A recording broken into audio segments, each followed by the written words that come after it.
नमस्कार। भारत की धरती पर ना एक ऐसा महाकाव्य रचा जा रहा है जो सिर्फ ईंट और पत्थर का नहीं है। आज हम बिहार में बन रही एक बहुत ही भव्य मंदिर परियोजना की कहानी में उतरने वाले हैं। तो बिहार के पूर्वी चंपारण की जमीन पर एक बहुत बड़ी, एक विशाल संरचना आकार ले रही है। लेकिन रुकिए, ये कोई आम मंदिर नहीं है, ये तो इतिहास बनाने की तैयारी में है। तो सबसे बड़ा सवाल यही उठता है कि क्या इसकी भव्यता दुनिया के सबसे बड़े हिंदू मंदिर परिसर कंबोडिया के एंकोर वॉट को भी पीछे छोड़ पाएगी? चलिए पता लगाते हैं। जरा इन आंकड़ों पर गौर कीजिए, ये सच में हैरान करने वाले हैं।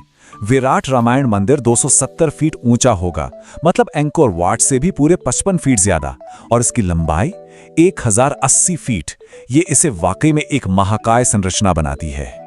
तो आखिर इस विशाल मंदिर के पीछे की कहानी क्या है? इसकी शुरुआत हुई थी एक नकल बनाने की सोच से, लेकिन फिर इसने एक बिल्कुल नया और रिकॉर्ड तोड़ने वाला रूप ले लिया। और इस पूरे सपने के पीछे एक ही नाम है, आचार्य किशोर कुणाल। वो एक पूर्व आईपीएस अधिकारी हैं और महावीर मंदिर ट्रस्ट के सचिव भी, जिन्होंने बिहार में वास्तुकला का एक ऐसा चमत्कार बनाने की कल्पना की जो आज तक नहीं देखा गया। तो देखिए, हुआ ये कि शुरुआती प्लान अंकोर वाट की हूबहू नकल बनाने का था, लेकिन कंबोडिया सरकार ने इस पर आपत्ति जता दी। पर यह कोई रुकावट नहीं बनी, बल्कि एक मौका बन गई।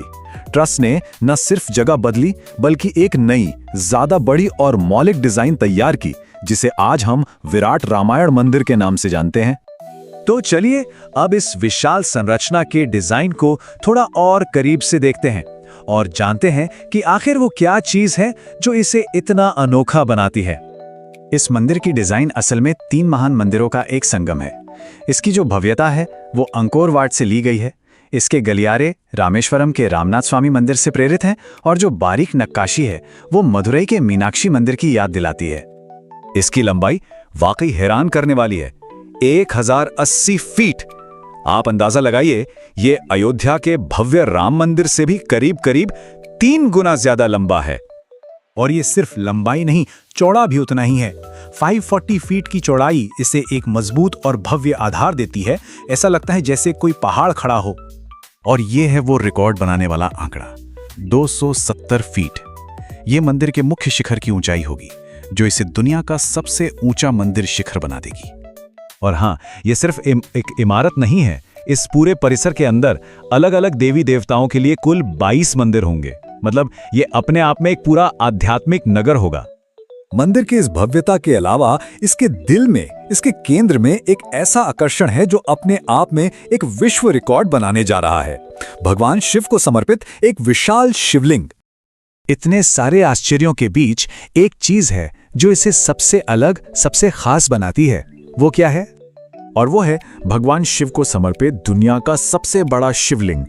सोचिए, एक राम मंदिर के परिसर में शिव का इतना विशाल स्थान, ये शैव और वैष्णव परंपराओं के मिलन का एक बहुत बड़ा प्रतीक है। इसके आकार में भी एक गजब का संतुलन है। ये 33 फीट ऊंचा है और इसकी गोलाई यानी परिधि भी 33 फीट है। ये बात इसे और भी ज्यादा खास बना देती है। और सुनिए, ये कोई साधारण शिवलिंग नहीं है, ये एक सहस्त्रलिंगम है, जिसका मतलब है कि मुख्य शिवलिंग के ऊपर ही 1008 छोटे शिवलिंग उकेरे जाएंगे।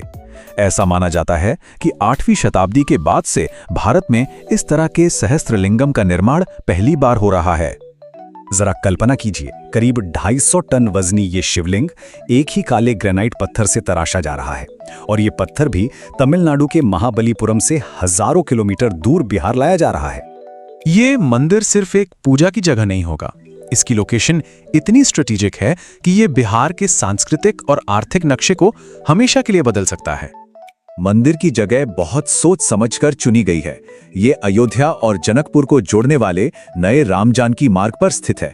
मतलब ये तीर्थयात्रियों के लिए एक बहुत जरूरी पड़ाव बन जाएगा।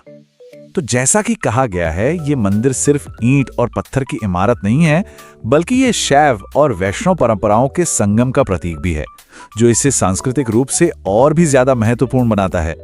तो अब सवाल ये है कि ये विशाल परियोजना कब तक पूरी होगी? चलिए एक नजर डालते हैं कि काम कहां तक पहुंचा है और इसे पूरा होने में कितना समय लगेगा। देखिए, मंदिर की नींव को भूकंपरोधी बनाने के लिए 3000 से ज्यादा गहरे पाइल्स लगाए गए हैं। जो मुख्य ढांचे का काम है वो 2025 तक पूरा होने की उम्मीद है और लक्ष्य ये है कि 2027 की रामनवमी तक इसे भक्तों के लिए खोल दिया जाए। तो अंतिम सवाल यही है कि जब ये मंदिर बनकर तैयार होगा तो इसका असर कितना गहरा होगा? क्या ये सिर्फ एक और भव्य इमारत बनकर रह जाएगा, या फिर ये भारत के आध्यात्मिक और सांस्कृतिक नक्शे को हमेशा हमेशा के लिए बदल देगा? खैर, इसका जवाब तो हमें वक्त ही देगा।